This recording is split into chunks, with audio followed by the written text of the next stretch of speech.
Hi, it's Jennifer LeClaire. You might know me as the editor of The Voice magazine, an international Christian magazine that's read in almost every nation of the world, or as the author of the books like The Heart of the Prophetic and Fervent Faith. What you might not know about me is that I didn't grow up in the church. Sure, I visited Catholic churches with my neighbors on Easter and Christmas, and I remember visiting a Presbyterian church at a military base once when I was a kid. I always believed in Jesus, but I didn't really come to know the Lord until I was about 30 years old. And I've been sold out to God ever since. It was a long road, though. When I look back, I'm just so grateful that God saved me. And I was on a bad path. I got involved in drugs and alcohol when I was a teenager. I watched some of my friends go off the deep end in the early, 1990s, when we were in our early 20s. I managed not to follow down that same road, but it was just by the grace of God. I ended up going to journalism school and ended up getting married to a Mormon missionary of all things. I didn't really know the difference, but one day when my daughter was about 2 years old, my husband got in an airplane, went to Central America, and he never came back. That was the last I saw of him. Needless to say, I was angry. I was angry at God. I remember crying out to God, down on my knees at the end of my bed, crying out to God, asking him how he could let this happen, why he let this happen. I blamed God. Of course, it wasn't God's fault, but I didn't know. I didn't really know God. I believed there was a God, but I didn't know him. Well, finally, I ended up getting saved, but it wasn't at some kind of rally. It wasn't by somebody I met on the street who had a word of the Lord. No, I ended up in jail for a crime that I didn't commit. I was falsely accused, but nonetheless, I was in jail for 40 days. For 40 days and 40 nights. Sounds kind of familiar, doesn't it?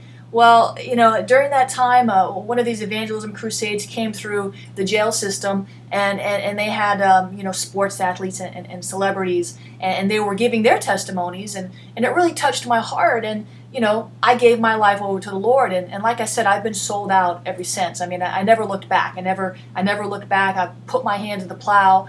I want to reach others with God's message of grace and salvation. What was really interesting, when I was in jail during those 40 days, it was the first time I ever ran into a prophet, the first time I ever knew there was prophets other than, in the Old Testament. And it was really amazing because he would come in and he had a real heart for God, and you could see that he was anointed. There was something special about him. I didn't really know what it was because I hadn't had any kind of education. But I saw there was something special about him. He had such a heart of love, and he would prophesy over these women, and the words of the Lord that he would prophesy would come to pass. So he had a good track record. That was the first time that I came across a prophet. The second time I came across a prophet, it wasn't a real prophet, it was a false prophet. Now, I didn't know that at the time either because, again, I hadn't been schooled, I hadn't been educated to understand. But I was in a small Pentecostal church, and the services were what I thought were full of the Spirit. They were full of life. It was really hype, and I sort of was starting to wonder about things. My spirit, my freshly born again spirit was starting to wonder about some things. But what really struck me was when this so-called prophet came in from the Bahamas or somewhere out of the country and began forming these prayer lines. And for all the entrepreneurs to go ahead and come up, and if they had a $100 seed, he would pray over us that our business would be successful. Well, again, I didn't necessarily know that was wrong from my head, but I knew that it was wrong from a spiritual perspective because I knew that we didn't see that in the Bible. So that was sort of my early exposure to the prophetic. One true, one false.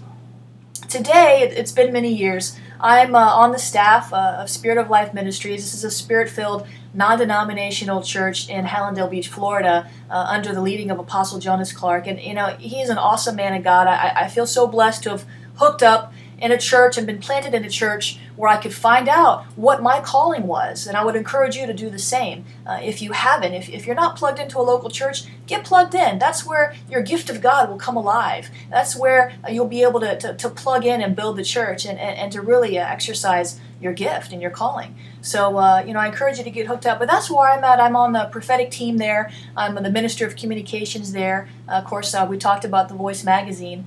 So that's been a real blessing in my life. The Kingdom Living broadcast, forgot to tell you about that. I'm producer of that broadcast. You can find a lot of those episodes on YouTube.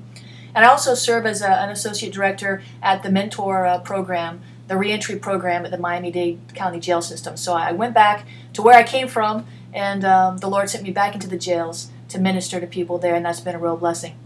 Now, I guess it was, 2007, November 2007, that's when I released my first book, The Heart of the Prophetic. And that was amazing. Ever since I got saved, I was looking for something to do for the Lord.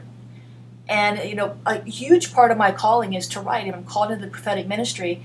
But like the prophets in the Old Testament that wrote and wrote and wrote and wrote, that's really a large part of what I do. I minister to people, but I write. And I'm passionate about writing, and I'm passionate about teaching people about the true prophetic ministry.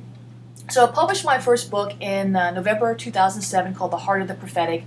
And I was really humbled because many of the mature prophetic leaders in the body of Christ, Ernest Gentile, Bill Hammond, Graham Cook, Jonas Clark, Lawrence Sanford, they all read it and they said, good job, and they offered their endorsement for it. And it was a real blessing to me, and it being my first book, and it really launched me forth into what God called me to do. So since then I've written several books, Prophet's Heart, Fervent Faith, Doubtless, working on some others. My passion is to see you, the believer, no matter what you're called to do, I want to help equip you for that calling. I know you're passionate about what God's called you to do, just like I'm passionate about what God's called me to do. And I know that I needed mentors and I needed teachers, and I can't tell you how many books I've read, how many conferences I've gone to, looking for answers, looking for equipping. That's important. I encourage you to do that. When I write my books, it's usually in response to some sort of challenge that I've been dealing with. The Heart of the Prophetic was really a cry for true prophetic ministry, because all I've seen in the body of Christ, much good, but some of it not so good. Doubtless. That started off as an article that I wrote about the 12 steps to recovery from doubtaholism. Fervent Faith, that was in response to the emotional ups and downs that I would feel, and how to really conquer that and be a steady, stable Christian that was always on fire for God. I'm on fire for God, but how many of you know that when the warfare comes, you can feel kind of low sometimes? Well, that doesn't happen to me anymore. So when I write these books, it's not just me sitting down trying to teach something nice. I really responding to the challenges of my own life, and I'm sharing them with you. So that's a little bit more about me. I hope that we can get to know each other a little better. Be sure to visit my website at jenniferleclaire.org. You can hook up with me on Facebook. We've got an active community there. We talk about all sorts of things regarding the prophetic. And make sure you stop by propheticministries.me. You can find some bonus offers there, just free stuff that I've put together for you. So I know I've given you a lot to work with, but hopefully that gives you a little bit more about me. And like I said, I hope to get to know you more. God bless you, and I'll talk to you soon.